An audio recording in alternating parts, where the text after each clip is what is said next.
సుమన్ టీవీలో మీ business promotions కోసం ఈ కింది నెంబర్ను సంప్రదించగలరు.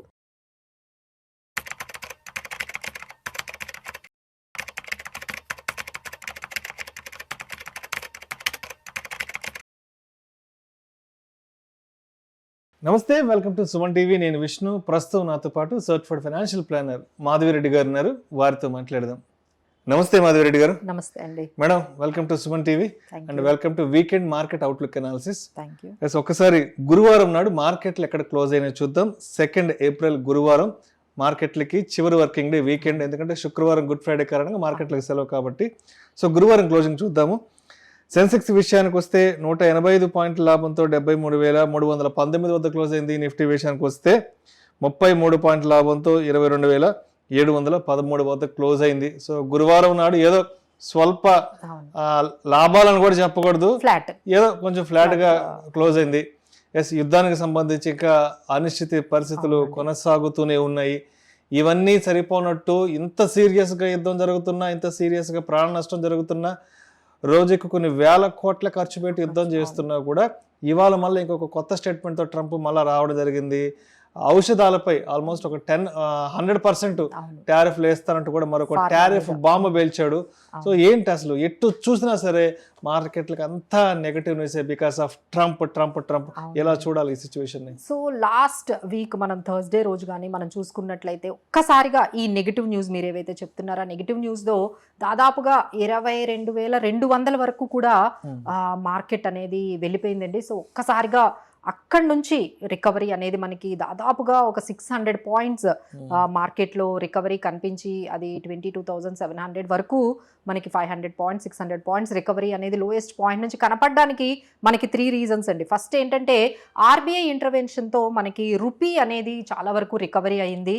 సో ఆర్బీఐ కొన్ని యాక్షన్స్ తీసుకుంది. సో ఎలా అయినా ఈ మన రూపీ డిప్రిసియేషన్ ఎగెనిస్ట్ $95 అవ్వగానే చాలా వరకు ప్రెషర్ అనేది మినిస్ట్రీ ఆఫ్ ఫైనాన్స్ మీద పడింది. సో ఇమీడియట్గా ఆర్బీఐ ఇంటర్వ్యూన్ చేసుకొని ఎక్కడికక్కడ డెరివేటివ్స్ మార్కెట్స్ మీద కానీ స్పెక్యులేషన్ ట్రేడింగ్ మీద కానీ చాలా వరకు వాళ్ళు కంట్రోల్ పెట్టడంతో మార్కెట్లో మళ్ళీ రూపీ అనేది రికవరీ కనిపించింది. 1.5% వరకు రూపీ రికవరీ అయింది. సో 93-92 ఈ రేంజ్లో మార్కెట్స్లో రూపీ అనేది రికవరీ అయ్యగానే మార్కెట్స్లో కొంచెం పాజిటివిటీ అనేది అంటే రికవరీ అనేది కనిపించింది. సెకండ్ ఏంటంటే లాంగ్ వీకెండ్ అవ్వడంతో అందరూ కూడా, ఎందుకంటే ఈ ట్రంప్ ఈ 3 డేస్లో ఏం స్టేట్మెంట్స్ ఇస్తాడో తెలియదు. సో దానివల్ల ఏం చేశారంటే అందరూ కూడా కొంచెం క్లోజ్ చేసేసుకున్నారు. వాళ్ళ షార్ట్స్ ఏవైతే ఉన్నాయో అవన్నీ క్లోజ్ చేసుకున్నారు because of 3 days long weekend రావడంతో. సో దీనివల్ల కూడా మనకి మార్కెట్లో కాస్త ఫ్లాట్గా క్లోజ్ అయిందండి. బట్ అనిశ్చిత అయితే మీరు అన్నట్టుగా అలానే ఉంది. ఎందుకంటే క్రూడ్ ఆయిల్ డిస్ట్రప్షన్స్ అనేవి ఆ విధంగానే ఉన్నాయి.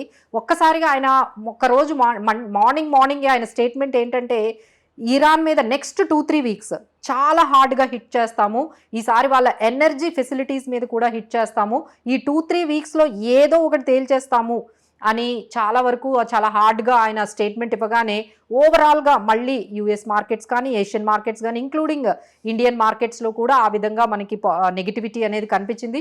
క్రూడ్ ఆయిల్ ప్రైజెస్ $99 నుంచి మళ్ళీ ఒక్కసారిగా ఇంటర్నేషనల్ క్రూడ్ ఆయిల్ ప్రైజెస్ 106, 107 ఈ రేంజ్ వరకు కూడా మళ్ళీ క్రూడ్ ఆయిల్ ప్రైజెస్ పెరగడం అనేది ఇండియన్ మార్కెట్స్కి చాలా చాలా నెగిటివ్. ఎందుకంటే ఇప్పటికీ మనం 80-85% మనం క్రూడ్ ఆయిల్ మీదే డిపెండ్ అయి ఉన్నాము, ఇంపోర్ట్స్ మీద. ఒకవైపు డిస్ట్రప్షన్స్ జరుగుతున్నాయి. స్ట్రైట్ ఆఫ్ హార్మోజ్లో చాలా షిప్స్ అండి, కొన్ని వేల షిప్స్ అక్కడ ఇంకా బయటకు, ఎందుకంటే వాళ్ళు పెట్టిన 2 కండిషన్స్. ఇక్కడ నుండి షిప్స్ కానీ బయటకు వెళ్ళాలి అంటే యాన్లో పే చేయమంటున్నారు, అంటే చైనీస్ కరెన్సీలో పే చేయమంటున్నారు, లేదు బిట్ కాయిన్స్లో పే చేయమని కొత్తగా ఇరాన్ వాళ్ళు ఒక రూల్ తీసుకొచ్చారు. సో దానివల్ల ఎవరికి ఏమీ అర్థం కాని పరిస్థితి. కొన్ని కంట్రీ షిప్స్ని వదులుతున్నారు, పంపిస్తున్నారు, కొన్ని షిప్స్ని అయితే ఆపేస్తూ ఉన్నారు. సో ఈ విధంగా ఓవరాల్గా ఎక్కడ చూసినా ఈ ఆయిల్, గ్యాస్ అన్నీ కూడా అక్కడే, కొన్ని వేల సంఖ్యలో షిప్స్ అన్నీ కూడా అక్కడే హార్మోస్ దగ్గర ఈ సప్లై చైన్ అంతా కూడా డిస్టర్బ్ అవ్వడంతో మళ్ళీ టారిఫ్స్ అనేది అసలు దిస్ వాజ్ వెరీ అన్ఎక్స్పెక్టెడ్. ఇలాంటి సిచ్యువేషన్లో ఒకవైపు 2-3 వీక్స్లోని చాలా ఎస్కలేట్ అవుతుంది వార్ అని చెప్తున్నారు, ఒకవైపు టారిఫ్స్ అని చెప్తున్నారు. సో ఓవరాల్గా మనం మండే చూసుకుంటే it is going to be negative అనే ఖచ్చితంగా మనకి కనిపిస్తుందండి మార్కెట్స్. సో సెక్టోరియల్గా చూస్తే ఏ సెక్టార్స్ బాగా లాసెస్లో ఉన్నాయి అసలు? ఎస్పెషల్లీ అండి లాసెస్లో మనకి హెచ్పిసిఎల్, బీపీసీఎల్, ఐఓసి ఇవేంటంటే ఆయిల్ మార్కెటింగ్ కంపెనీస్. వీళ్ళకి ఒక్కొక్క లీటర్ మీద పెట్రోల్ మీద అయితే దాదాపుగా ఒక 20 నుంచి 30 రూపాయల నష్టం, డీజిల్ మీద అయితే ఇంకా 50 రూపాయల నుంచి 70 రూపాయల వరకు ఒక్కొక్క లీటర్ మీద వాళ్ళకి నష్టాన్ని భరిస్తూ ఉన్నారండి. సో దాన్ని అంతా కూడా ఆ భారం అంతా గవర్నమెంట్ ఎంతవరకు ఇప్పుడు ఎక్సైజ్ డ్యూటీని తగ్గించింది, 10 రూపాయలు తగ్గించింది పెట్రోల్ మీద, డీజిల్ మీద. సో ఇన్వెస్టర్స్ మీద కానీ లేకపోతే కన్జ్యూమర్స్ మీద వెయ్యకూడదని. సో బట్ వీళ్ళ లాసెస్ అయితే మాత్రం చాలా ఎక్కువగా ఉన్నాయండి. అందుకని మనకి హెచ్పిసిఎల్ కానీ, బీపీసీఎల్ కానీ, ఐఓసి ఇవన్నీ కూడా చాలా వరకు నెగిటివ్ అయిపోయాయి. So this is very bad news for oil marketing companies because of crude oil ఎప్పుడైతే మనకి $106 ఉందంటే ఆయిల్ మార్కెటింగ్ కంపెనీస్కి అది మనం ప్యూర్గా నెగిటివ్ అని చెప్పుకోవచ్చు. ఇంకొంచెం బెటర్గా మనకు కనిపిస్తున్న సెక్టార్స్ ఏంటంటే అల్యూమినియంకి సంబంధించిన అవైతే ఉన్నాయో అవి కొంచెం పాజిటివ్గా, నాల్కో మనం పాజిటివ్గా తీసుకోవచ్చు, ONGC we can take it as పాజిటివ్గా తీసుకోవచ్చు. అలానే సిమెంట్ మనకి ఒక్కొక్క బ్యాగ్ మీద 50 రూపాయలు కూడా పెరగొచ్చు అని అంటున్నారండి. సో ఆ న్యూస్ కూడా వచ్చింది. సిమెంట్ మీద మనకి 40 అంటే మనం ఒక్కొక్క స్టేట్ తీసుకుంటే 30 to 50 రూపీస్ పర్ బ్యాగ్ పెరిగే అవకాశాలు ఉన్నాయని చెప్పి మనకి చెప్తూ ఉన్నారు. సో ఆ ప్రైజెస్ ఏప్రిల్ నుంచి కానీ వచ్చినట్లయితే all cement companies like UltraTech cement కానీ, ఏసీసీ కానీ, అంబుజా సిమెంట్ ఇవన్నీ కూడా కొంచెం పాజిటివ్గా వెళ్ళే అవకాశాలు ఉన్నాయి. అలానే పోర్ట్ అండ్ షిప్పింగ్ కంపెనీస్ కూడా కొంచెం పాజిటివ్గా మనకు కనిపిస్తున్నాయి. అదాని పోర్ట్ కానీ, షిప్ బిల్డింగ్ కంపెనీస్ కూడా మనకి పాజిటివ్గా కనిపిస్తున్నాయి. వీటన్నిటిలో కూడా కొంచెం ఐటీ కంపెనీస్ అంటే అంత రికవరీ రావడానికి ఇంకొక రీజన్ ఏంటంటే ఐటీ కంపెనీస్లో చాలా రికవరీ కనిపించిందండి.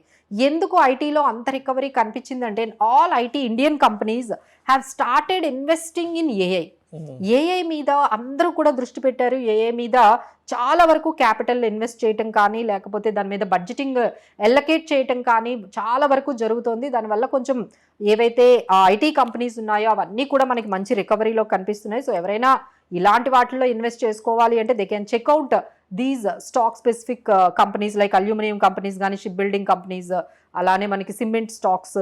ఆ విధంగా మనం ఈ ఆర్టిఫిషియల్ ఇంటెలిజెన్స్ మీద ఇన్వెస్ట్ చేస్తున్న, హ్యూజ్ ఇన్వెస్ట్మెంట్స్ చేస్తున్న ఐటీ కంపెనీస్ని కూడా మనం పాజిటివ్గా తీసుకోవచ్చండి. బట్ ఓవరాల్గా మార్కెట్ అయితే ఇంకా నెగిటివ్ ట్యూన్లోనే ఉంది. ఎందుకంటే ఎఫ్ఐఐస్ 8,000 కోట్లు మళ్ళీ సెల్ చేశారు. సో కంటిన్యూస్గా ఎఫ్ఐఐ సెల్లింగ్ అయితే ఆగనే లేదు. సో మనకి సపోర్ట్ లెవెల్స్ అంటే 22,750 బిలో కానీ మార్కెట్ కానీ క్లోజ్ అయితే దట్ మైట్ గో టు 22,500, 22,400కి వెళ్ళిపోయే ఛాన్సెస్ ఈజీగా కనిపిస్తున్నాయి. అలానే మనకి రెసిస్టెన్స్ లెవెల్స్ అయితే 23,050 దగ్గర ఉన్నాయండి.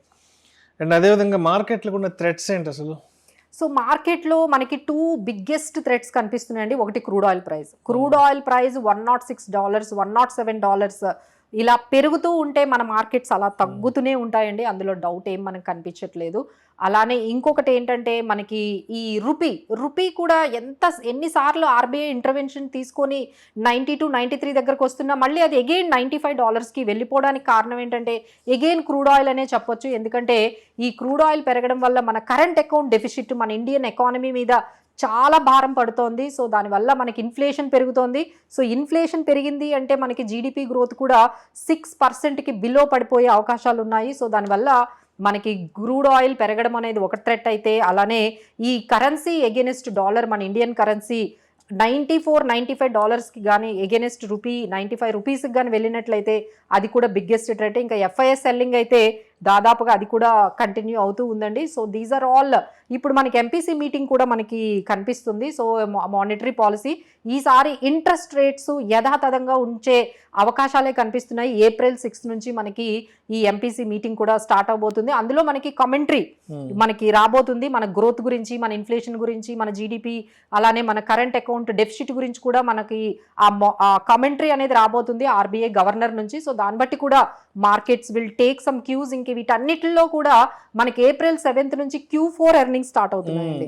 సో కార్పొరేట్ ఎర్నింగ్స్ అనేవి స్టార్ట్ అయిపోతున్నాయి. సో దాని మీద కూడా మార్కెట్స్ చాలా వరకు ఫ్లక్చువేట్ అయ్యే ఛాన్సెస్ ఉన్నాయి. So everyone has to follow. ఈసారి ఈ 3 months ఏదైతే జనవరి, ఫిబ్రవరి, మార్చ్ ఇంపాక్ట్ అనేది మనకి Q4 ఎర్నింగ్స్లో కనబడుతుంది. సో దానివల్ల కూడా మన మార్కెట్స్ అనేవి డిపెండ్ అవుతాయి. So everyone has to watch the MPC కామెంటరీని మనం చూసుకుంటూ ఉండాలి. అలానే Q4 ఎర్నింగ్స్ కూడా మనం మానిటర్ చేసుకుంటూ ఉండాలండి. రైట్. సో మాధవిరెడ్డి గారు, ఇప్పుడు ఇన్ని గందరగోళాల మధ్య ఇన్ని ఇబ్బందుల మధ్య, ఇంత అనిశ్చితుల మధ్య కూడా మళ్ళా ఆ టారిఫ్లకు సంబంధించిన అంశాన్ని మళ్ళీ తీసుకొచ్చి స్టేట్మెంట్ ఇచ్చాడు కాబట్టి సో మండే మార్కెట్ ఎలా ఉండే అవకాశం ఉంది, ఎలా మనం ఒక ఇన్వెస్టర్గా ఒక ట్రేడర్గా మండే మార్కెట్ని ఎలా హ్యాండిల్ చేయాలి, ఎందుకంటే డెఫినెట్గా ఈ 100% టారిఫ్ ఇంపాక్ట్ అనేది మండే మార్కెట్లని పెద్ద మొత్తంలో ఊగిసలాడించే అవకాశం అయితే ఉంది కాబట్టి. సో మండే మార్కెట్స్ అయితే డెఫినెట్గా వాలటైల్, అంటే లాస్ట్ థర్స్డే కూడా వాల్టలిటీ అనేది చాలా హైగా ఉంది. That is what we are expecting. ఎందుకంటే 3 days కంటిన్యూస్గా హాలిడేస్ వచ్చాయి కాబట్టి ఈ రోజు వచ్చిన నెగిటివ్ న్యూస్ లేకపోతే మండే తర్వాత ఆ మండే మీద ఇంపాక్ట్ అయ్యే అవకాశాలు ఉన్నాయి.